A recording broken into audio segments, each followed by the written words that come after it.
안녕하십니까?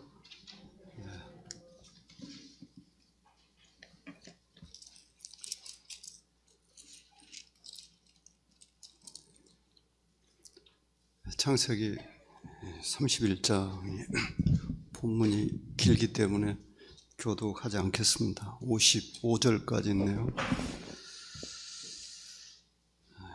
야곱의 귀향, 이렇게 말할 수가 있겠죠. 31장의 주제를. 야곱이 나반의 아들들이 하는 말을 들은즉 야곱이 우리 아버지의 소유를 다 빼앗고 우리 아버지의 소유로 말미암아 이 모든 재물을 모았다 하는지라. 야곱이 나반의 안색을 본즉 자기에게 대하여 전과 같지 아니하더라.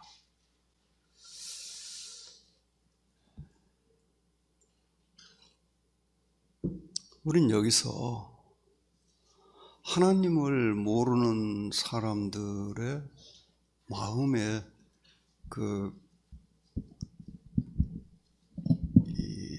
중요한 관심사, 그리고 그들의 선악에 대한 분별의 능력이 어떠한가를 보게 됩니다. 나반의 아들들도 그 아버지 나반처럼 어떤 사리 판단을 정확하게 하지 못하고 또 공정하게 하지 못하고 그리고 욕심이 가득한 것을 볼 수가 있죠. 야곱은 정당하게 열심히 일해서 재산을 모았고 무슨 속임수나 어떤 자신의 일하지 않은 방법으로 이 양떼를 모았던 것이 아니었습니다. 그런데 이 30장에서 이제 그 야곱이 버드나무와 살구나무와 신풍나무의 푸른 가지를 가져다가 그들의 껍질을 벗겨 흰무늬를 내고, 이게 지금 우리가 생각을 해도 상당히 우아하죠. 그 눈으로 이렇게 본다고 해서 그런 얼룩무늬 있고 아롱진 것이 생길 수 있을까? 이거 이제 몇 가지 견해가 있어요. 팔레스타인 목자들에게 전통적으로 전해오던 방법이었다, 이런 설이 하나 있고요. 현대 유전학에서는 이것이 효과가 있다고 나왔다고 합니다. 현대 유전학에서요. 그렇지만은 뭐라 그럴까요? 그 효과란 것이 꼭 100% 효과가 있다, 이렇게 말할 수는 없는 것 같습니다. 그리고 이제 또 한 가지, 이게 진짜 유력한 설이거든요. 야곱은 그런 식으로 해서 이제 얼룩무늬 있는 거, 점 있는 거, 아롱진 거, 이 양이 새끼를 가지도록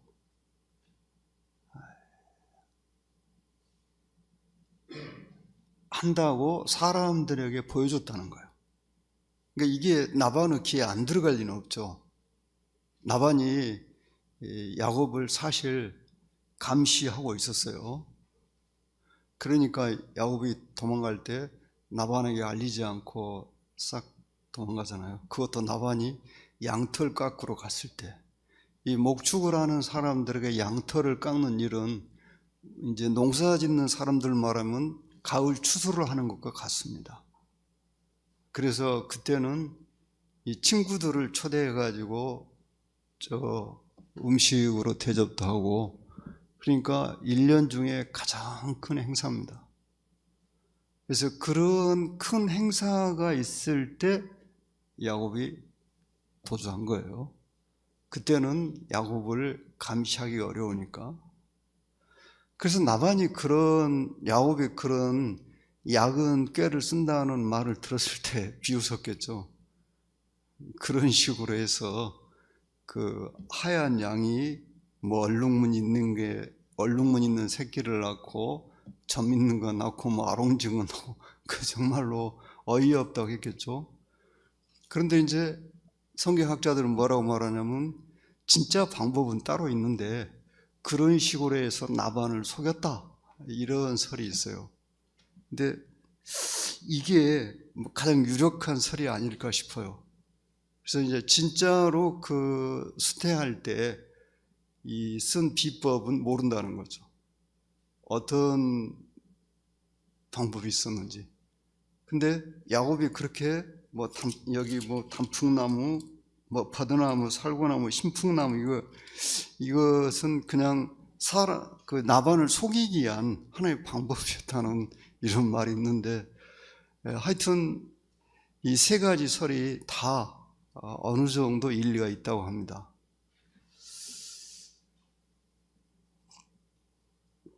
그래서 이제 그 야곱의 이 양떼 가축이 그냥 엄청 많아졌어요. 사실은 이제 야곱이 여기서 실토하죠. 이 3절에 보시면 여호와께서 야곱에게 이르시되 내 조상의 땅 내 족속에게로 돌아가라. 내가 너와 함께 있으리라 하신지라. 야곱이 사람을 보내어 나일과 네아를 자기 양떼가 있는 들로 불러다가 그들에게 이르되 내가 그대들의 아버지의 안색을 본즉 내게 대하여 전과 같지 아니하도다. 그러할지라도 내 아버지 하나님은 나와 함께 계셨느니라. 그대들도 알거니와 내가 힘을 다하여 그대들의 아버지를 섬겼거늘 그대들의 아버지가 나를 속여 품삯을 10번이나 변경하였느니라. 그러나 하나님이 그를 막으사 나를 해치지 못하게 하셨으며 그가 이르기를 점 있는 것이 내 싹이 되리라 하면 온 양떼가 낳은 것이 점 있는 것이요 또 얼룩무늬 있는 것이 내 싹이 되리라 온 양떼가 낳은 것이 얼룩무늬 있는 것이니 하나님이 이같이 그대들의 아버지의 가축을 빼앗아 내게 주셨느니라. 그러면 여기서 이 야곱의 말과 30장에 그 야곱과 나반이 한 약속을 비교해 볼 필요가 있습니다. 30장 보시면은 이 32절에 오늘 내가 애삼촌의 양떼에 두루 다니며 그 양 중에 아롱지 것과 점 있는 것과 검은 것을 가려내며 또 염소 중에 점 있는 것과 아롱진 것을 가려내리니 이 같은 것이 내 품삯이다. 애초에 야곱과 나반이 계약을 할 때 여기에 세 가지 종류의 양이 나옵니다. 아롱진 것, 점 있는 것, 검은 것. 이런 것이 태어나면은 그 야곱의 것으로 주기로 했어요. 이런 양과 염소는 전부 구분해 가지고 3일기를 떼어놨어요. 그리고 이제 이쪽에 야곱이 키우는 건 몸이 그냥 하얀 것만 있습니다.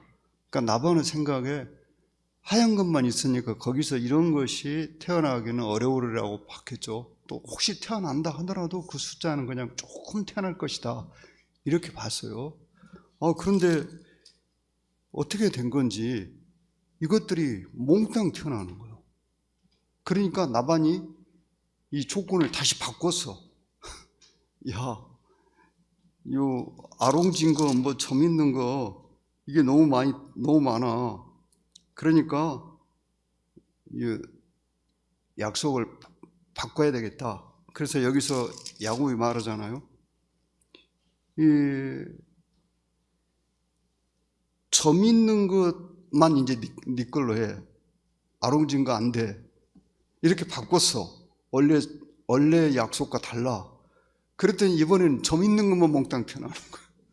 그러니까 나반이 얼마나 그냥 속이 상했겠어요. 그래서 이번에는 또 바꿨어. 얼룩무늬 있는 것만 하자 그랬더니 이제는 또 점 있는 것도 안 태어나고 얼룩무늬 있는 것만 태어나는 거예요. 그러니까 나반이 이게 완전히 요즘 우리 한국말로 표현하면 귀신에게 홀린 것 같은 거예요. 어떻게 이럴 수가 있는 거지? 이 조건을 바꿔가지고 자기한테 유리하게 하려고 했는데 바꾸면은 바꾼 대로 야곱한테 유리하게 되는 거예요. 그 야곱의 이 말은 그 하나님이 하신 것이다. 그 인력으로 할 수 없는 거다. 하나님이 하셨다는 것이 그냥 증명되는 사건이에요. 그리고 여기에 품삯을 10번이나 바꿨다고 그랬어요. 어떻게 바꿨는지 잘 모르겠는데 나반이라는 이인은 진짜 이 사람은 뭐라고 표현해야 될까요? 아주 사기꾼 가운데에서도 아주 상위권에 속하는 사기꾼. 그런데 그 당시에 아람인들 다른 말로 시리아인이라고 하는데요. 그 시리아인들은 이 사기꾼들이라고 소문이 나 있었답니다. 그 근동 지역에. 그러니까 나반은 시리아인이잖아요. 나반을 보면은 아람인들이 진짜 사기꾼이었구나, 이걸 알게 되는 거예요.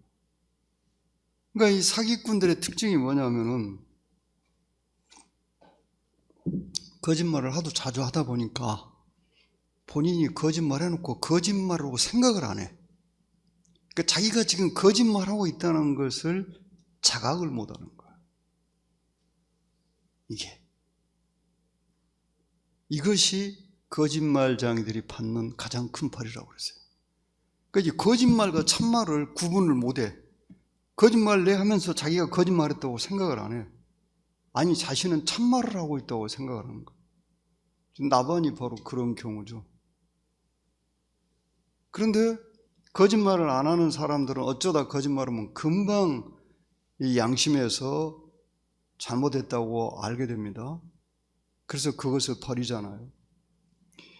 우리 그리스도인들은 이 거짓말하는 것에 대해서 극히 피해야 합니다. 왜냐하면은 사단에게 있어서 가장 사단다운 행동이 뭐냐? 거짓말이에요. 왜? 하와에게 거짓말했잖아요. 처음부터 거짓말했잖아요. 선악과 먹으면 하나님처럼 된다. 그게 성경에 나오는 최초의 거짓말이에요. 근데 그 최초의 거짓말 누가 했느냐? 마귀가 했어요. 그러니까 거짓말을 하면서도 그거를 안 고치려고 한다든지, 거짓말을 상습적으로 하는 사람은 마귀하고 아주 친구가 돼 있는 거예요. 이거. 그러면 그런 사람은 결코 하나님에게 어떻게 되겠어요? 하나님과 친할 수가 없어. 그것을 고치기 전에는. 자, 11절에 꿈에 하나님의 사자가 내게 말씀하시기를 야곱아 하기로 내가 대답하기를 여기 있나이다. 이르시되 내 눈을 들어보라. 양떼를 탄 수양은 다 얼룩무늬 있는 것, 점 있는 것과 아롱진 것이니라. 나반이 내게 행한 모든 것을 내가 보았노라. 하나님 그러셨죠? 악한 일은 보시지 않는 것 같지만은 다 보시는 일. 참아요.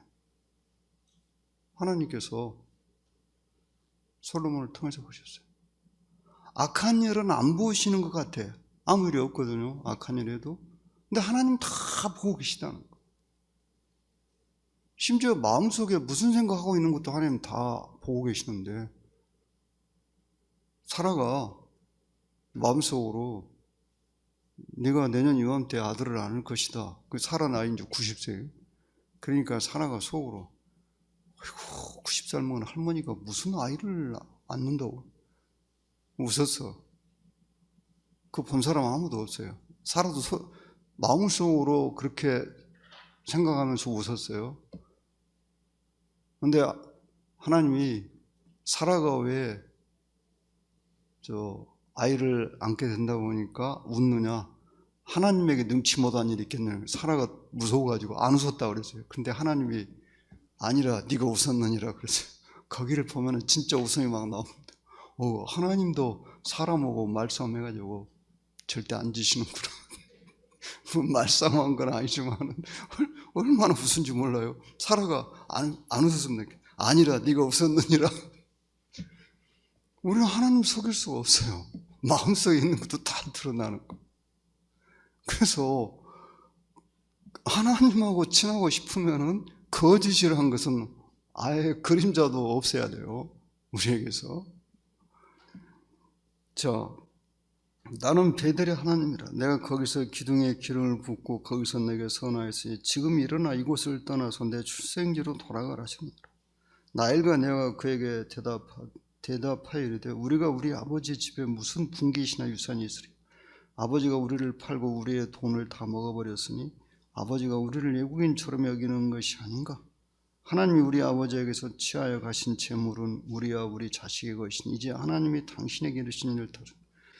우리가 오늘날 이 성경을 볼 때 이런 내와 나의 말이 무슨 배경을 가지고 있는지 잘 알 수 없죠. 근데 그 당시에 그 고대 근동 지역의 문화를 알면은 이게 이해를 하실 수가 있어요. 또 그 지역의 이 당시에 배경이 어떻게 되어 있었는가 살펴보겠습니다. 자, 여기서 우리가 볼 수 있는 것은 야곱은 지금 도덕적으로 형편없이 떨어졌어요. 뭐 어떻게 알 수 있느냐? 그러니까 우리 그리스도인들이 평소에 나를 괴롭히는 사람이 어떤 사람이냐에 따라서 내가 지금 도덕적으로 어떤 수준에 있는지를 짐작해 볼 수가 있습니다. 처음에 하나님은 야곱을 베델에서 가르치고자 했어요. 베델은 하나님의 집이잖아요. 그런데 이 야곱은 도저히 베델에서는 가르칠 수가 없어. 왜? 도덕 수준이 그러한 고상하고 높은 수준으로는 이건 도저히 변화가 안 돼. 그러니까 하나님께서 이제 야곱을 어디로 보냈냐면 하란으로 보냈어. 그러니까 하란이라는 곳은 구원받지 않은 사람이 어떠한 사고방식과 어떠한 도덕 수준을 가지고 있는가를 보여주는 것이에요.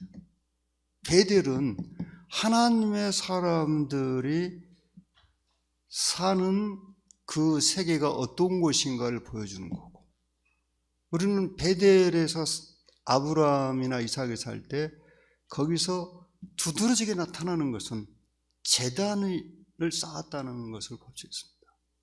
하나님과의 교제입니다. 또 하나님께 드리는 예배입니다. 그러니까 우리 그리스도인들과 불신자들의 가장 큰 차이는 하나님께 예배를 드리는데 그 예배를 뭐가 뭔지 모르고 드리는 것이 아니라 진정으로 하나님을 높이고 하나님께 감사해서, 쉽게 말해서 하나님에게 감동해서 하나님을 높이는 시간이에요. 그 예배 시간은. 그런데 불신자들은 예배를 못 드려. 그들은 예배라는 것이 없어요. 예배를 이해할 수가 없어. 우리는 예배 시간에 복을 받으려고 하는 게 아니잖아요. 복을 비는 시간도 아니고. 만약에 우리 그리스도인들이 예배를 드림으로써 복을 받으려고 했다면 커다란 착각입니다. 예배는 하나님에게 받은 은혜를 깨닫고 감사하고 하나님을 높이고 하나님을 기념하는 시간이에요. 그러니까 우리 인생의 고통이 어디서, 근원적인 그 고통이 어디서 시작되냐면은 하나님을 모르는 데서 시작되는 것입니다. 자, 여기 똑같은 환경에 A와 B가 있어요. 근데 A는 하나님과 친밀하게 동행하고 있어요. 그러니까 매사에 하나님이 이렇게 하셨네. 하나님께서 이렇게 길을 다 닦아 놓으셨네. 이거 하나님이 나도 내가 생각지도 않는데 이렇게 해놓으셨구나. 이렇게 그냥 살면서 온통 하나님을 봐. 본단 말은 뭐 눈으로 본단 말이 아니고, 하나님이 이렇게 다 하시는 거구나. 하나님이 나를 보살피고 계신 거, 이것을 깨닫는 거예요. 그러면 어떻게 되겠어요? 삶이 감사하겠죠? 그리고 마음의 안심이 되겠죠. 하나님이 나를 이렇게 매사에 돌보고 계시고 나를 이끌어 가시고, 또 나는 그런저런 생각이 없이 뭔가를 했는데 딱 보니까 하나님이 예비해 놓으신 거예요. 그러면 그 사람은 어떻게 되겠어요? 그 사람은 자기 인생에 대해서 막 불평하고 불만하겠습니까? 아니죠. 그럴 수가 없죠. 이제 기대가 생겨요. 이번에 하나님이 어떻게 하실란가? 근데 B는 하나님을 몰라. 그러니까 하나님이 지금 자리를 깔아놓고 그가 가는 길을 평탄하게 해놓고 했는데 그냥 저절로 된 줄로 생각하고 있어. 그 감사하지 않아. 마음에 감동이 되지 않아. 그러니까 길 가다가 조그마한 돌부리만 있어도 내 팔자는 왜 이렇게 사나운 거야? 이 말이 그냥 입에서 막 나와. 나는 하는 일마다 이렇게 안 풀리는가? 이 말이 막 나와. 근데 옆에서 가만히 보면은 뭐 특별하게 그렇게 인생이 힘든 것도 아니거든요. 이게? 그러니까 인생의 이 고통은 어디서 근원적인 고통이 어디서 비롯되냐면 하나님을 모르는 데서 비롯되는 거예요. 그리고 이제 B가 A를 볼 때는 쟤는 하나님한테 미친 사람이야. 그러니까 무슨 하나님하고 아무 상관없는 것도 맨날 하나님이래. 왜? 그는 알아볼 수가 없어. 이것을 노마서에 나오잖아요. 성령이 아니고는 누구도 우리 주님을 주라고 하실 수 없다고 그랬잖아요. 이런 일은 성령으로야 알아본다고. 알아볼 수가 없어. 이게 우리가 사는 세상에 상존하고 있는 고통의 진짜 원인입니다. 우리의 마음에 있는 이 괴로움과 아픔은 하나님과 관련을 짓지 않고는 근원적으로 해결될 수가 없습니다. 아놀드 노제 형제님이 그 아버지가 시베리아에 도착했을 때 왜 시베리아로 쫓겨갔냐면은 순전히 하나님 섬기는 것 때문에, 다른 이유 아무것도 없어요. 그 추운 시베리아에다 그 당시 소련에서 그들을 보낸 이유는 거기서 죽어라 그 말이에요. 얼어 죽어라. 그들을 그냥 죽이면은 소련이 기독교인들을 죽였다고 세상에 그냥 쫙 알려지면 곤란하니까 그냥 시베리아에다 보냈어. 거기 가보니까 살 집도 없어. 그들이 가서 거기서 집을 지었어요. 이불도 없어. 이부자리 없어. 그러니까 풀을 덮고 자잖아요. 그 추운 시베리아 겨울에서. 시베리아는 우리나라보다 훨씬 더 춥습니다. 겨울에. 근데 그 아버지가 딱 땅에 도착했을 때 그러잖아요. 땅에다 대고 이걸 맞추면서 하나님은 시베리아에도 계십니다. 전 그 장면을 읽으면서 도대체 사람이 어떻게 하면 이렇게 될 수 있을까? 사람은 어떻게 하면? 그리고 노제 형제님 어렸을 때 너무 추워가지고 저녁에 잠을 못 자고 너무 추우니까 이제 이불이 없으니까 지푸라기 위에 뭐 풀 덮고 자니까 얼마나 춥겠어요. 그래서 이제 일어나가지고 아버지한테 너무 춥다고 어떻게 좀 해달라고 하려고 딱 눈을 떠보니까 아버지하고 어머니가 자기 이제 형제간들 뉘어놓고 그에 이렇게 손을 펴고 기도하고 있는 거예요. 근데 그분들의 아버지 수염에 얼음이 얼어가지고 붙었어요. 하얗게. 전 그걸 보면서 도대체 믿음이 어느 정도 돼야 이렇게 살 수 있는 걸까? 그리고 이들이 자녀를 사랑한 그 사랑은 도대체 얼마나 큰 것인가? 근데 그들은 얼어 죽지 않았어요. 그 겨울에 얼어 죽지 않고 다 살아났어요. 그리고 그런 사실을 자유롭게 살고 있는 우리들에게 와서 간증을 했습니다. 그 간증을 듣는 우리 그리스도인들은 놀라지 않을 수가 없었어요. 15살 때까지 세상에 단 것이 있다는 걸 몰랐다고 그랬어요. 노정재. 단 것을 먹어본 적이 없어요. 15살 때까지. 50살까지 배가 부르게 먹는다는 걸 몰랐어. 배가 부르게 먹은 적이 없어. 그런데도 믿음을 지켰어요. 아니, 믿음을 지킨 정도가 아니고 우리보다 훨씬 좋아. 그런데도. 그러면 그 차이는 뭔가? 그들이 알고 있는 하나님, 내가 알고 있는 하나님은 너무 다른 거야. 여기서도 야곱과 나반을 비교해 보면은 나반은 불신자입니다. 그럼 불신자 왜 여기 등장했느냐? 야곱을 훈련시키기 위한 하나의 교육 수단으로 나반은 사용됐어요. 근데 야곱을 훈련하는 기간이 딱 끝나니까 나반은 사라져버리잖아요. 성경에서 31장 끝나니까 딱 사라져버려요. 나반을 하나님이 야곱을 교육시키는 교육 자료로 썼는데 이제 끝났어. 그러니까 이제 사라졌어. 사라질 수밖에 없어. 그러면 오늘날 우리 그리스도인들과 저 불신자들을 이제 생각할 때, 우리 그리스도인들이 불신자들에게 양보해야 되고, 우리는 또 사람의 눈이 보지 않는 데서도 이 도덕과 규칙을 지키고, 저 모범 시민으로 살려고 해요. 근데 저 사람들은 훨씬 편하게 살아. 그렇죠? 우리보다 훨씬 편하게 살죠? 그런데 저들이 우리에게 하는 역할은 뭘까? 하나님께서 지금 저들에게 저런 자유를 주신 이유가 뭔가? 우리를 훈련하기 위해서요. 지금 내 옆에서 나를 괴롭히는 사람, 나로 하여금 기도할 수밖에 없게 만드는 사람, 나에게 지금 없어져야 될 것이 있어. 육신적인 것들이 없어져야 돼. 그것이 있어, 나에게. 야곱에게는 하나님을 전적으로 의지한다는 건 사실은 전혀 없었어요.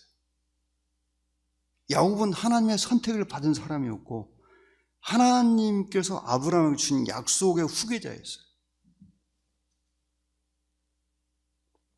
그런데 그 후계자로서 역할을 하기에는 야곱은 지금 도덕적으로 너무나 먼 거리에 가 있어요. 그래서 그 야곱을 훈련시키기 위해서는 아브라함 같은 사람으로는 안 돼. 그래서 우리가 말 지독하게 안 듣는 애들 말로 자꾸 타이르면 됩니까? 매를 때려야죠. 야곱과 같은 하나님을 전혀 모르는 하나님의 선택을 받은 사람을 훈련시키는 데는 나반 같은 사람이 필요해요. 그래서 나반에게 보내신 거예요. 하란으로 보냈어. 야곱은 하란에서 하나님이 없는 세계가 어떤 세계인가를 뼈저리게 느꼈어요. 그리고 자기처럼 매사에 흥정을 하고 계약을 하는 그것이 잘못됐다는 것을 나반을 통해서 뼈저리게 배웁니다. 깨부리기를 좋아하는 그리스도인은 그 사람보다, 그 그리스도인보다 더 단수가 높은 깨부리는 사람 만나게 돼 있고, 이 생활하면서 어떤 버리지 못하는 나쁜 것들이 있는 그리스도인은 그것을 버릴 때까지 그보다 더 고단수인 그런 사람 만나게 돼 있어. 왜? 주님께서는 우리를 내버려 두실 수 없으니까. 우리가 구원받은 사람이기 때문에 우리를 훈련시켜야 돼. 그런데 이게 훈련 교관으로 옆에 경건한 그리스도인으로서는 이게 어려워. 그러니까 이제 세상에서 그런 사람 만나게 하시는 거예요. 바로 야곱이 지금 대표적인 경우입니다. 또 여기서 이제 그 당시 문화에 어떤 것이냐면은, 이 라헬과 레아가 우리 아버지 집에 무슨 그 당시에 결혼을 시킬 때 이 여자에게 이제 남자가 지참금을 줘야 돼요. 노동력이 그 당시 아주 중요했잖아요. 근데 노동 인구를 한 사람 데려가니까 거기에 대해서 이제 상응하는 대가를 치러야 돼. 그런데 나반이라는 인간은 딸들까지도 팔아먹었어. 그러니까 14년 동안 공짜로 야곱을 부려먹은 거잖아요. 딸들 판 대가로, 쉽게 말해서. 근데 나중에 나반의 말을 보면은 진짜 기가 막히죠. 딸들은 다 내 딸이고, 여기 네 눈에 보여, 이런 거 다 내 것이고. 진짜 기가 막히죠. 이거 뭐 얼굴이 철면피도 아주 대단한 철면피죠. 그리고 이제 여기서 나반이 이 출가한 딸들을 진짜 외인으로 여기는, 애국인처럼 여기는 이런 모습을 보죠. 나반이라는 사람이 어떤 사람인가? 이것이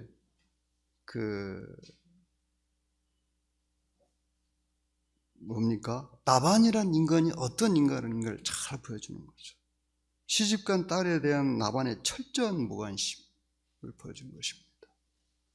우리는 내가 하나님의 말씀과 하나님의 뜻을 알면서도 의식적으로 거부할 수 있습니다.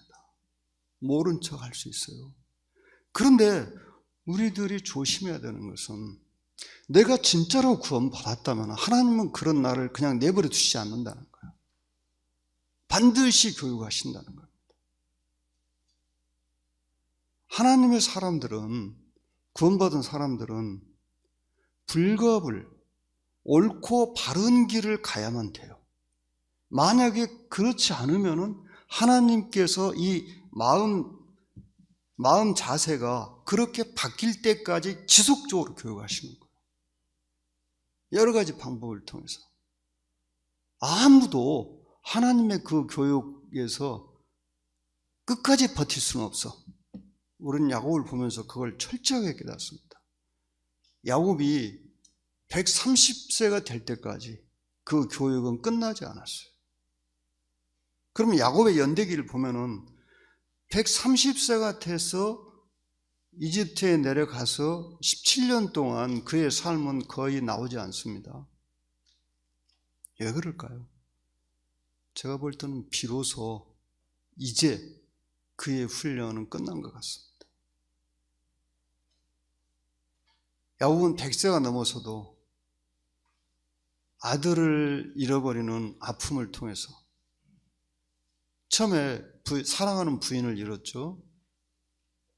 그 전에 장자 누벤 때문에 마음에 엄청난 고통을 당했어요. 그 다음 나엘을 잃음으로써 더 큰 고통을 당합니다. 그런데 그 다음에 요셉을 잃음으로써 더 큰 고통을 당합니다. 130세가 됐어요. 이제 기근이 닥쳐왔어요. 한 가족의 족장으로서 가족들의 생계를 보장해야 되는데 이제 다 굶어 죽게 생긴 거예요. 야곱은 그때 무슨 생각을 했을까요? 하나님께서는 그 모든 것을 통해서 야곱을 훈련하시고 가르치십니다. 130세가 되어서 바로 앞에 섰을 때 하는 야곱의 말을 생각해 보면은 이제 이 세상에 온갖 고생을 다 겪고 비로소 하나님 앞에 납작 엎드린 그 사람을 보는 것 같습니다. 자, 그 나엘과 레아가 야곱의 편을 전적으로 든 것은 자기 아버지가 야곱을 그렇게 속였다는 것을 다 보고 있었어요. 그걸 다 지켜봤어. 아버지를 겪었어. 그러니까 아버지 편을 안 들잖아요. 야곱이 일어나 자식들과 아내들을 낙타들에게 두고 그 모은 바 모든 가축과 모든 소유물 곧 그가 받단 아람에서 모은 가축을 이끌고 가나안 땅에 있는 그의 아버지 이삭에게로 가려 할세. 나반이 양털을 깎으러 19절에 이것이 목축업자들에게는 1년 중에 가장 큰 행사예요. 가장 중요한 일입니다. 그런데 야곱과 나반은 서로 3일 길을 떨어져 살았어요. 나반이 야곱이 도망간 지 3일 만에 이제 그 소식을 들었어요. 22절에 보시면 3일 만에 야곱이 왜 그러냐면 3일 길을 떨어져 살았기 때문에 그것을 전해주는데 3일이 걸린 거예요. 그런데 나반이 7일 동안 쫓아갔어. 그러면 야곱이 10일 동안 간 거리를 쫓아간 거예요. 그 거리가 480km라고 합니다. 480km를 7일 만에 쫓아갔으면 하루에 70km씩 달린 거예요. 이거 정말 나반이라는 인간이 얼마나 분노했는지 짐작이 가시죠? 하루에 70km를 일주일간을 계속 달려갔어요. 근데 하나님께서 나반이 야곱을 만나기 직전에 나타나셨어요. 너는 선악간에 야곱에게 말하지 말아라. 이 선악간에 말하지 말라는 이 말씀은 아무것도 말하지 말라 그 말이에요. 나반이 그렇게 사기꾼 중에 아주 왕 사기꾼이지만은 그래도 하나님은 무서워했나 봐요. 그러니까 하나님이 나타나니까 꼼짝 못했던 겁니다. 그렇지 않았더라면 어떻게 됐겠어요? 야곱의 말처럼 모든 것 다 빼앗아 버리고 야곱 혼자 돌아가도록 했겠죠.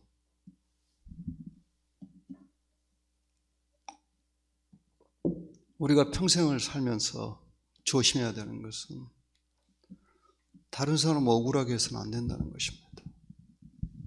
그리고 결코 악이나 거짓이나 잘못된 방법으로는 하나님의 복을 받을 수 없습니다. 비록 야곱이 속임수에 아주 능통했고 매사를 이 계약을 하려고 하는 그런 사람이었습니다만은 하나님께서는 그를 포기하지 않으십니다. 그래서 여기서 이제 우리가 또 볼 수 있는 것은 하나님이 구원하신 그 사람들을 결코 포기하지 않고 또 그들의 허물이 수없이 많아도 그 허물을 무시하고 돌보신다는 거예요. 야곱을 끝까지 돌보고 계시잖아요, 여기서. 그래서 성경에 여호와는 야곱의 허물을 보지 않으신다, 그런 말씀이 있습니다. 이 살펴보면은 야곱과 같은 사람을 참아낼 수 있는 사람은 없다고 봅니다. 하나님 외에는. 근데 우리는 어떨까요? 우리는 과연 하나님이 보시기에 야곱보다 훨씬 나은 사람일까요?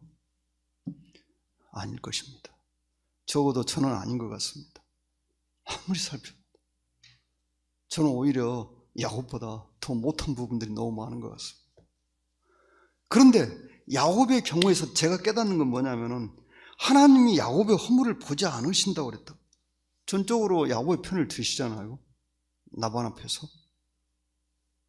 그 말씀 그대로예요. 하나님은 야곱의 허물을 보지 않는다. 그러니까 나반이 나타나서 야곱을 해치려고 하니까 하나님이 전적으로 막아버리잖아요. 나반 꼼짝 못하잖아요. 그러니까 하나님께서는 그분이 아버지로서 우리를 징계하고 우리를 다스리기는 하시지만은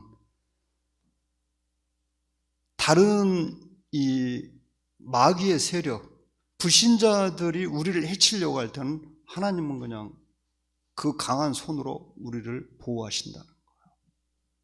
민수기서에서도 나옵니다, 그런 부분이. 우리가 잘못하고 우리들이 믿음의 길을 가지 않을 때 하나님이 우리를 징계하기도 하고 고난을 주시기도 하지만은 하나님이 아닌 다른 세력이 우리를 해치려고 할 때는 하나님 철저하게 보호하시는, 막으시는 거예요.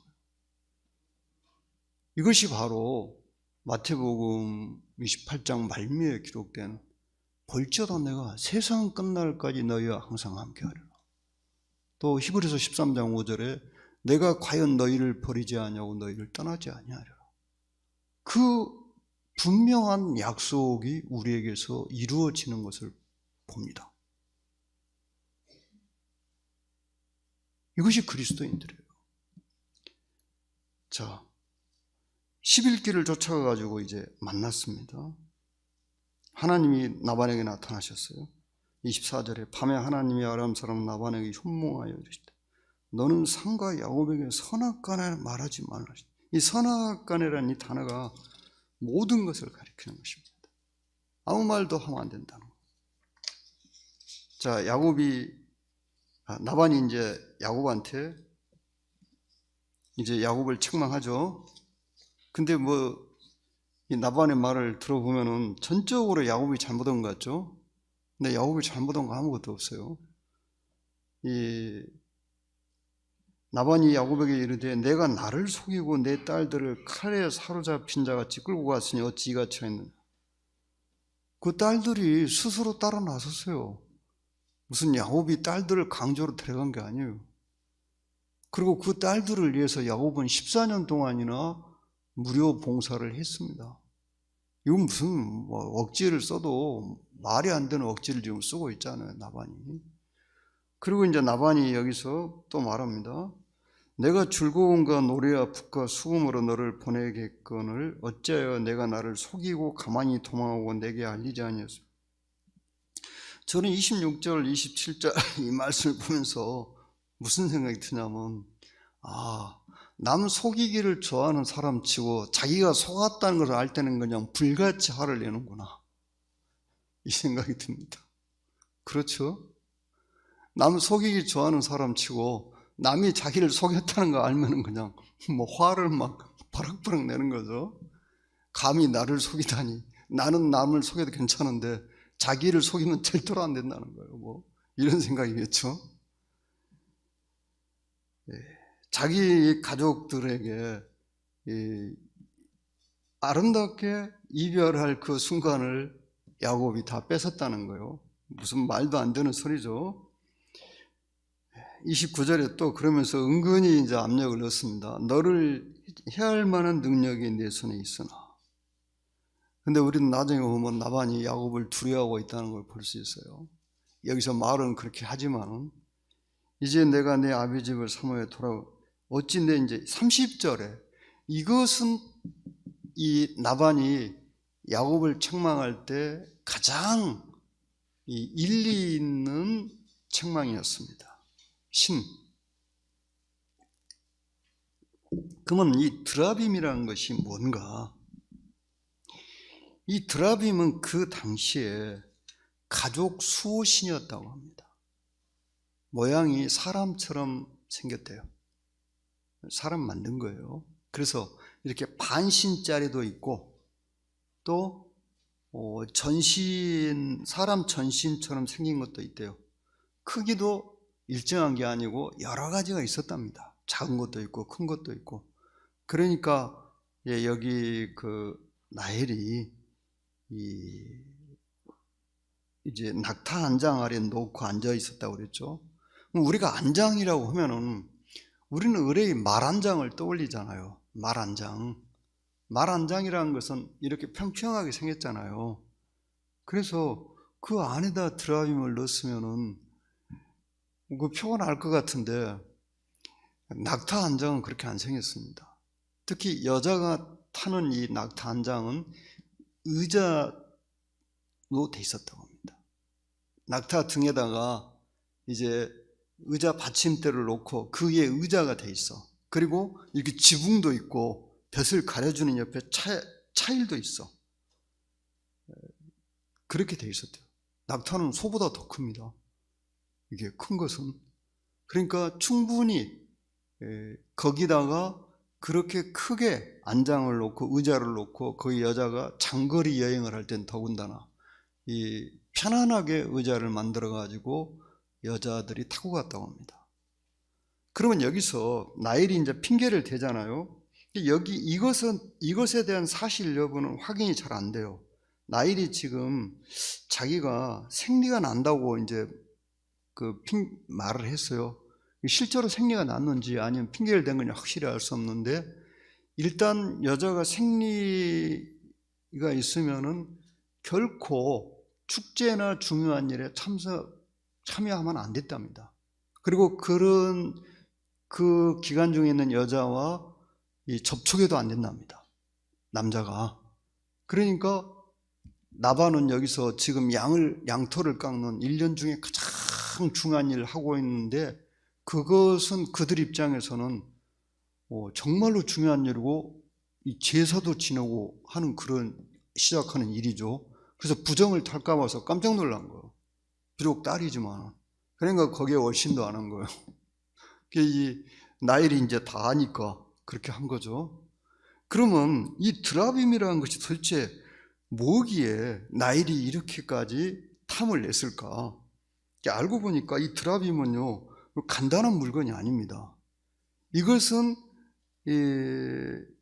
대대로 물려주는 가보이고 가족의 수호신인데, 이 드라빔이란 말 자체가 편안히 살다 이런 뜻을 갖고 있습니다.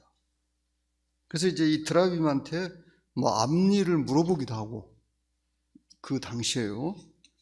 이건 가족 수호신이고요. 그러면 이 드라빔을 가지고 있는 사람은 어떤 혜택을 보게 되느냐?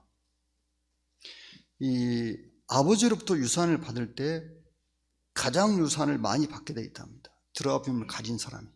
그러니까 드라빔을 가진 사람이 그 집의 후계자입니다. 쉽게 말하면.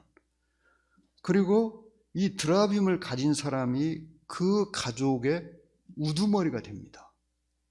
이걸 가진 사람이. 또 이것이 있어야 그 가족들을 다스릴 수 있는 권위가 생겨요. 그리고 이 드라빔은 위험한 여행에서 안전을 지켜준다는 그런 믿음을 사람들이 갖고 있었다고 합니다. 그러니까 여행 시에 이 드라빔을 흔히 가지고 다녔대요. 자기들의 길의 안전을 보장해주는 신이다, 이렇게 믿었어요. 그러면 나일이 왜 이 드라빔을 훔쳤는가? 여행길에 안전을 보장해 주는 그것도 있었겠지만은, 가장 중요한 것은 나반이 죽었을 때 그 나반의 유산에 대한 이 소유권을 주장할 수가 있었어. 드라빔을 갖고 있으면 나반의 재산에서 가장 큰 몫을 요구할 수가 있어. 그러니까 야곱이 자기 아버지 나반의 상속자라는 걸 주장할 수가 있었어요. 그래서 드라빔을 나일이 훔쳤다는 거예요. 저는 처음에 진짜 나일이라는 사람 정말 가까운 사람이다, 그렇게 생각했는데 그게 아니었어요. 드라빔이라는 것은 엄청난 엄청나게 큰 가치를 지닌 것이었습니다. 세 가지 정도. 첫 번째, 유산을 받을 때 가장 큰 유산을 받을 수 있는 권리를 갖게 되는 거고, 그 가족의 지도자가 되는 권리를 갖게 돼 있어요. 그리고 여행 중에 안전을 지켜준다는 그 믿음을 그 사람들에게 주었습니다. 그래서 이 정도 세 가지의 이 역할을 드라빔이 한다고 믿었기 때문에 그들은 나일이 드라빔을 훔쳤던 것입니다. 그러나 천하의 나반도 딸의 속임수에 넘어갔습니다. 무슨 생각이 드십니까? 이걸 보시면은. 그러니까 이 세상에는 나만 똑똑한 게 아니야. 내가 똑똑하다고 생각하면 다른 사람도 똑똑하다고 생각해야 돼. 그리고 그 아버지를 속일 만한 이 속임수에 능통한 사람이 또 있었어. 나일이라는. 미안한 이야기지만 아버지 닮았겠죠. 그러니까 이렇게 그 속임수의 대가인 아버지를 속인 거죠. 나일이 그의 아버지에게 이르되, 근데 여기서 야곱이 이제 큰 실수를 저지릅니다. 야곱이 외삼촌의 드라빔은 누구에게서 찾든지 그는 살지 못할 것이오, 그런 말을 했잖아요. 이게요, 간단한 말 같죠. 근데 이렇게 말할 수 있었어. 왜? 그 당시에는 고대 근동에서 어떤 일이 있었냐면은 남의 신을 훔친 사람은 사형을 받게 돼 있었어요. 남의 신을 훔친 사람은. 그러니까 야곱이 이렇게 말한 것이 아무 근거 없는 말이 아니에요. 문제는 그 드라빔을 나일이 훔쳤다는 거예요. 야곱이 가장 사랑하는 사람. 나일이 훔친 걸 알았더라면 야곱은 절대로 그런 말 안 했겠죠. 결국 야곱의 저주로 나일은 죽었다고 합니다. 성경학자들 그렇게 말합니다. 그럼 여기서 우리가 무슨 교훈을 받아야 될까요? 우리 그리스도인들이 타인을 저주하는 말을 할 수도 있어요. 너무 화가 나니까 조심해야 돼요. 하지 말아야 한다는 거죠. 그 저주가 나한테 돌아올 수가 있어요. 아니면 내 가족에게 갈 수가 있어. 우리는 알죠. 입다가 전쟁에서 승전하고 올 때 맨 처음에 자기를 맞으러 온 사람을 하나님께 번제로 드리겠다고 했는데 입다의 딸이 나오잖아요. 이게 얼마나 무서운 교훈입니까? 야곱의 경우에서도 야곱의 그 말이 자기가 가장 사랑하는 아내를 죽게 만드는 무서운 저주가 되고 말았어요. 그래서 우리 그리스도인들 정말 이 입에 파수꾼을 세워달라고 하나님께 계속해서 기도해야 합니다. 여기서 야곱이 또 이제 나반에게 막 항의를 하는데, 시간이 좀 막 쫓기네요. 야곱이 이제 이런 말을 합니다. 38절에 또 외삼촌의 양떼 순양을 내가 먹지 아니하였으며. 원래 이 양은 암양이 훨씬 가치가 크답니다. 암양은 털을 줄 뿐 아니라 새끼도 낳아주고 젖도 주니까. 그래서 이 순양은 목자들이 양을 키우는 돌보는 목자들이 그냥 잡아먹을 수 있었대요. 주인의 그 허락 없이. 또 주인도 그냥 그 당연한 걸 여겼답니다. 그런데도 야곱은 잡아먹지 않았어. 순양. 지금 그것을 말하고 있는 거예요. 그러니까 그 당시의 문화를 알면 우리가 성경을 훨씬 더 실감 있게 알 수가 있겠죠. 39절에 물려 찢긴 것은, 이것은 그 당시에 목축하는 목자들이 밖에 나가서 양을 이렇게 먹일 때 30%까지 잃는 것은 정상이었다고 합니다. 그러니까 양떼를 몰고 밖에 나가서 한 철을 지나고 나면 30%가 맹수에게 찢겨 죽거나 물려가거나 없어져. 그래도 그것은 허물이 안 돼요. 그런데 야곱은 자기가 다 변상했다고 그랬어요. 외삼촌의 양이 그런 경우를 당했을 때. 그리고 상품 가치가 없는 것은 또 자기가 다 변상했다고 그랬습니다. 이렇게 했는데 품삯을 10번을 바꿨다고 그랬어요. 입이 2개라도 할 말이 없죠, 나반이. 그러니까 이제 나반이 뭐라고 말합니까? 43절에 나반이 야곱에게 대답해야 돼. 딸들은 내 딸이요, 자식들은 내 자식이요, 양떼는 내 양떼요. 내가 보는 것은 다 내 것이라. 내가 오늘 내 딸들과 그들이 낳은 자식들에게 무엇을 하냐. 다 내 딸들인데 내가 어떻게 그걸 해치겠느냐고 슬그머니 말을 돌리는 거예요. 이 사람 정말 구제불능이죠. 잘못은 눈곱만큼도 인정 안 하잖아요. 이런 사람들이 진짜 악인이에요. 잘못을 저지를 수 있어요, 사람은 누구나. 근데 잘못을 시인을 안 해. 슬그머니 자기가 잘못한 것이 드러나면은 무슨 교묘한 말을 써가지고 슬그머니 빠져나갑니다. 이게 그리스도인은 이러면 안 됩니다. 그리스도인이 이러면요, 나중에 진짜 큰일 납니다. 아무리 빠져나가고 또 빠져나가도 주님의 심판대에서는 빠져나갈 수가 없어요. 거기서 다 드러나면은 더 어려워요. 차라리 이 세상에서 드러난 걸 조금 더 낫겠죠. 그러니까 어떻게 해야 되겠어요? 그리스도인은 바른 길을 추구해야 돼. 힘들지만, 내가 불편하지만 바른 길로 가려고 해야 되는 거예요. 이게 진실하고 의로운 길, 선한 길을 가려고 해야 돼요. 여기 지금 나반이 한 행동이 장차 사람들이 크고 있는 보좌에서 심판받을 때 드러나는 것 중에 일부가 드러난 거잖아요, 여기에. 그리고 야곱의 행동도 우리 그리스도의 심판대에서 드러날 일의 일부가 드러난 거고, 감추어지지 않았잖아요. 얼마나 두렵고 떨리는 일입니까? 자, 이제 오라. 나와 내가 언약을 맺고 그것으로. 여기서 이제 언약을 책으로 그들이 나반이 아람 말로 여갈 사두, 증거의 무더기란 뜻이죠. 또 히브리어로는 갈레앗이라고 말합니다. 성경의 최초로 아람어와 히브리어가 지금 나오고 있는 거죠, 여기에. 똑같은 의미예요. 그런데 여기서도 이 나반과 야곱은 무엇을 하고 있습니까? 지금 계약을 체결하고 있죠. 그것이 어디 가겠어요? 끝까지 그들이 지금 뭐 하고 있는 거예요? 머리싸움 하고 있는 거예요.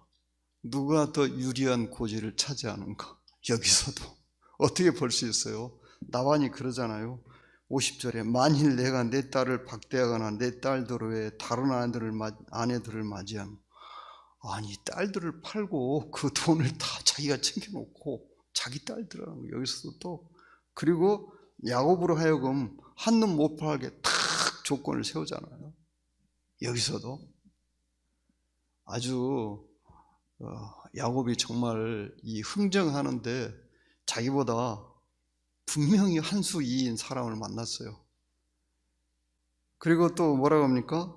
나반이 또 야곱에게 이르되 내가 나와 너 사이에 둔 이 무더기를 보라. 또 이 기둥을 보라. 또 이 무더기가 증거가 되고 이 기둥이 증거가 되나니 내가 이 무더기를 넘어 내게로 가서 해하지 않을 것이요. 내가 이 무더기 이 기둥을 넘어 내게로 가서 해야지. 자기가 무슨 힘이 있다고 야곱을 해하러 와. 그 먼 길을. 나반은 20년 동안 야곱과 같이 살면서 하나님이 야곱과 함께 하신다는 것을 너무나도 분명히 봤어요. 그래서 장차 야곱이 커다란 민족을 이룰 것이라는 걸 그는 짐작하고 있었습니다. 그때 가서 자신이 잘못한 것이 너무 많으니까 야곱이 나반에게 복수하기 위해서 쳐들어올 수도 있어. 그걸 지금 미리 막아놓는 거예요. 이 증거의 무더기를 넘어서 서로 쳐들어오지 않기. 이게 뭡니까? 어디까지나 흥정이죠. 계약 체결하고 있는 거예요. 미래를 위해서. 그러니까 더 유리한 고지를 지금 차지하기 위해서 머리싸움하고 있는 거예요. 야곱은 이 당시에는 힘이 없으니까 그냥 나반이 하잔대로 하고 있잖아요. 나반은 지금 미래의 자기의 안전책을 최대한 강구하는 거예요. 여기에서. 야곱이 또 이제 53절에 아브라함의 하나님, 나홀의 하나님, 그들의 조상의 하나님, 우리 사이에 판단하옵소서. 나반이 여기서 또 하나님을 들먹거리고 있죠. 그런데 이 말씀 딱 가만히 생각해 보면요, 어이가 없어요. 왜 어이가 없냐면은 나반은 메소포타미아의 여러 신들을 알고 있었어. 그럼 여기 이 나홀이 과연 하나님을 섬겼느냐? 나홀이 하나님의 이름을 불렀던 것은 맞겠지만은 나홀은 하나님만 섬긴 건 아니었어요. 그러면 나반은 여기서 하나님을 그 많은 신들 중에 하나로 여기고 있는 거예요. 그런데 야곱은 뭐라고 말합니까? 아버지 이삭이 경외한 일을 가리켜면서 야곱이 그의 아버지 이삭은 우상을 숭배한 적이 없어요. 그러면 이삭에 경외하는 분, 그분은 여호와 하나님밖에 없어요. 그러니까 나반이 알고 있는 하나님과 야곱이 알고 있는 하나님 너무 다른 거예요. 야곱은 오로지 이 천지간의 신은 하나님뿐이라는 것을 믿고 있었고 알고 있었어요. 그런데 나반은 하나님도 수많은 신들 중에 하나일 뿐이다, 이렇게 지금 알고 있는 거예요. 여기서 이 53절의 이 말씀이 그것을 극명하게 보여주고 있습니다. 야곱이 또 산에서 제사를 드리고 형제들을 불러 떡을 먹이니 그들이 떡을 먹고 밤을 지나고 나반이 돌아갔죠. 돌아가면서 나반의 그 무리들이 뭐라고 말했을까요? 나반한테 10일 동안이나 쫓아왔는데 7일 동안이나 쫓아왔는데 얻은 것이 뭐가 있습니까? 빈손으로 돌아가잖아요. 지금 우리 빈손으로 돌아오고 있잖아요. 나반이 뭐라 했겠어요? 야, 조용히 해. 하나님이 우리에게 벌 내릴 수 있었는데 하나님 봐주셨다. 그러니까 가들도 꼼짝 못하는. 나반이 그렇게 말했으면 하여튼 그대로 말했는 건 잘 모르겠는데 나반이 지금 하나님 때문에 돌아가는 거잖아요. 그러면 그 무리들이 불평을 하더라도 하나님이 야곱을 지키고 있는데 우리들이 야곱에 어떻게 할 수 있겠느냐, 이런 비슷한 말을 하지 않았겠습니까? 7일간을 터벅터벅 걸어서 돌아가면서. 그래서 여기서 이제 배우는 것은 하나님께서 야곱에게 20년 전에 약속을 하셨어요. 너로 큰 민족을 이루게 하겠다. 하나님 그 약속을 추도 어김이 없이, 야곱이 그 약속에 대해서 모르고 있었지만 야곱은 그 약속을 깨닫지 못하고 있었어요. 그러니까 야곱이 하나님에게 서원을 할 수 있었던 분량은 자기가 깨닫고 있는 분량만큼만 한 거예요. 저를 다시 돌아가게 해주시면 갈 때 먹을 양식을, 길 양식을 주시고 다시 아버지 무사히 돌아가게 해주시면 11조를 바치겠습니다. 하나님이 하신 약속에 비하면 100분의 1도 안 돼. 큰 민족을 이루고 이 땅을 다 너한테 주겠다고 하는데 야곱은 거기서 고작 한다는 말이 10분의 1 바치기. 그러니까 우리가 하나님에게 복을 빌 수 있는 한계라고 저는 생각합니다. 우리가 하나님을 얼마만큼 아느냐에 따라서 하나님께 우리가 복을 구하는 그 크기가 정해집니다. 육신적인 그리스도인은 고작 구하는 것이 뭐겠어요? 이 세상에서 잘 먹고 잘 사는 것 외에 뭘 구하겠어요? 경건한 그리스도인은 뭘 구하겠어요? 영원한 것을 위해서 기도하겠죠. 영원한 것을 하나님께. 근데 그 영원한 것과 이 세상의 것은 비교를 할 수가 없어. 하늘과 땅 차이, 쉽게 말해서. 그래서 우리 그리스도인들이 왜 경건한 삶을 살아야 되는가? 왜 경건을 추구해야 되는가? 경건한 삶을 추구한 그리스도인만이 영원한 것을 누리게 되는 것입니다. 그의 자손들도 그 혜택을 보게 되어 있고요. 그렇지만 영원한 것에 대해서 이 소원을 두지 않는 그리스도인들은 고작해야 이 세상 것을 구하다가 끝나버립니다. 그러면 그 그리스도인은 믿음의 가문을 세우기는 어렵습니다. 믿음의 가문을 세우기 위해서는 우리가 영원한 것에 마음이 뺏겨 있어야 돼요. 그것을 얻기 위해서 어떻게 하면 그것을 얻을 수 있을까? 이걸 사모하고 찾고 구해야 되고 거기에 맞는 삶을 살려고 할 때 우리는 아브라함에게 하나님이 하셨던 약속, 그 복의 계승자가 될 수 있다는 것입니다. 형제 자매들께서는 지금도 중요하지만 형제 자매들의 자손이 대대로 믿음을 계승하고 그들이 믿음의 사람이 되도록 하기 위해서 여러분의 남은 인생을 사셔야 합니다.